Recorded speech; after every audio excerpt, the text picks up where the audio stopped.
This is a real story. A story about loss, hope, and an unexpected act of kindness that changed everything. It was late at night in Los Angeles. The streets were quiet, except for the occasional honk of a distant car. Under the dim glow of a flickering streetlight, a man sat on the sidewalk, wrapped in an old, tattered blanket. He used to be somebody. He had a home, a job, a future.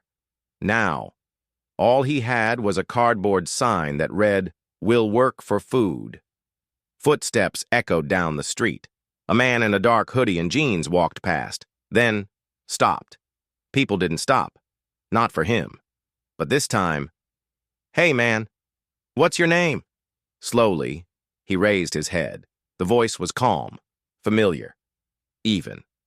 "Michael," he muttered. His voice was dry, weak. "My name's Michael."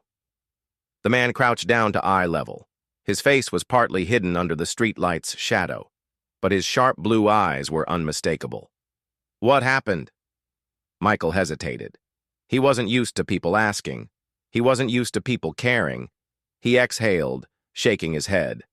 "I was an engineer, a good one, worked for 20 years. But then, my wife got sick. I spent everything trying to save her, lost my job, lost my home, and now—" His voice trailed off. What was the point of explaining? No one ever stayed long enough to listen. But this time, something was different. The man didn't move, didn't rush to leave. "You were an engineer?" Michael nodded. "Do you still love it?" His throat tightened. "It's all I ever wanted to do." There was a brief silence. The city hummed in the background. Cars passing in the distance. Then, "Come with me." Michael frowned. "What?" "I have an idea." He stared, confused. "Man, I don't even know who you are." The stranger smiled. "I'm Elon."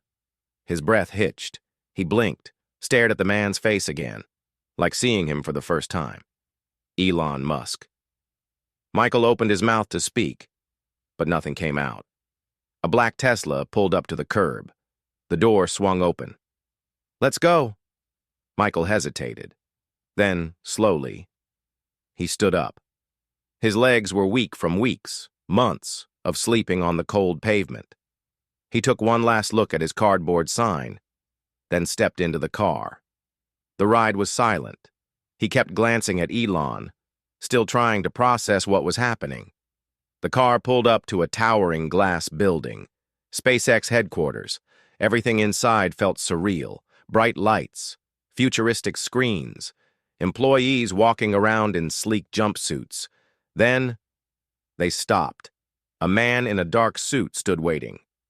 "Michael," Elon said, "this is John Carter, our head of engineering." John extended a hand. Michael shook it hesitantly. "You were an engineer?" A slow nod. "Good. Then let's see what you can do." John gestured to a workstation. A blank blueprint was spread across the screen. A mechanical pen rested on the desk. Michael stared at it. His fingers twitched. It had been years since he touched real work. Could he even remember? Did his brain still work that way? Slowly, he sat down. The second his fingers touched the pen, muscle memory kicked in.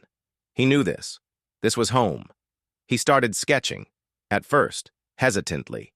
Then faster, more precise. Numbers, angles, calculations. Minutes passed. Then an hour. When he finally leaned back, his heart was pounding. John was staring. So was Elon. Elon smiled. "Michael, you just designed an airlock seal." His mouth went dry. What?" Elon leaned over the desk, tapping the blueprint. "This is better than the model we currently have. More efficient, less waste. And you just did this from memory?" Michael blinked. "I guess so." John let out a low whistle. "We could use someone like you." Michael laughed. The first real laugh in years. "You're saying I have a job?" Elon folded his arms, grinning. "I'm saying, welcome to SpaceX." Michael exhaled. His hands shook. He had a job. He had a life again. The next day, Michael's cardboard sign was gone. His blanket, the corner he slept in, all of it was in the past. Because one moment, one conversation, one second chance changed everything. We all go through struggles. We all fall. But sometimes, all it takes is one person to believe in you again. Michael got his second chance. What would you do if you got one? Drop a comment below. What's one dream you wish someone would give you another shot at? If this story moved you, hit like and share to inspire others. Subscribe for more powerful true stories that will change how you see the world.